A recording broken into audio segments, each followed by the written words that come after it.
दुनिया की दूसरी सबसे बड़ी अर्थव्यवस्था माने जाने वाली चीन की इकोनॉमी अब कच्चा खाने वाली है। चीन की इकोनॉमी पूरी तरीके से पलटी मारने के लिए तैयार है और रातों रात चीन की इकोनॉमी की हालत बेहाल होने वाली है।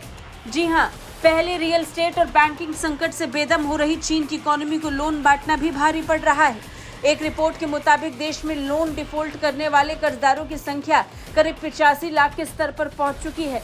तो वहीं दूसरी ओर इन सब संकटों को देखते हुए वैश्विक रेटिंग एजेंसी मूडीज ने चीन के क्रेडिट रेटिंग आउटलुक को स्टेबल से घटाकर नेगेटिव कर दिया है।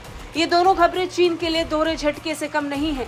फाइनेंशियल टाइम्स की रिपोर्ट के मुताबिक तमाम तरह के लोन लेने वाले कर्जदारों की वो संख्या जिसमें ये लोन वापस ना लौटाने वाले लोग शामिल हैं, बढ़कर रिकॉर्ड 8.54 मिलियन तक पहुंच गई है, जो साल 2020 की शुरुआत में 5.7 मिलियन थी।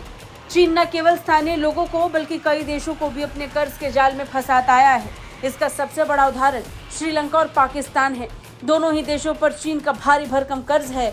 इनकी हालत बेकार है, लेकिन अब चीन के लिए लोन का ये जाल खुला जंजाल बनता जा रहा है। दरअसल चीन ने जिन देशों को लोन दिया वो अपने को दिवालिया घोषित कर रहे हैं। इन देशों को दिया गया कर्ज जहां फंस रहा है, तो वहीं देश के लोग द्वारा कर्ज लौटाने में असमर्थता इकोनॉमी के मोर्चे पर संकट झेल रहे चीन के लिए मुसीबत बनती जा रही है। वहीं मूडीज इन्वेस्टर रेटिंग ने चीन के क्रेडिट रेटिंग आउटलुक को स्टेबल से नेगेटिव कर दिया है। रियल एस्टेट सेक्टर के संकट और इससे देश की इकोनॉमी ग्रोथ पर पड़ने वाले बुरे असर की आशंका के कारण रेटिंग एजेंसी ने ये फैसला किया।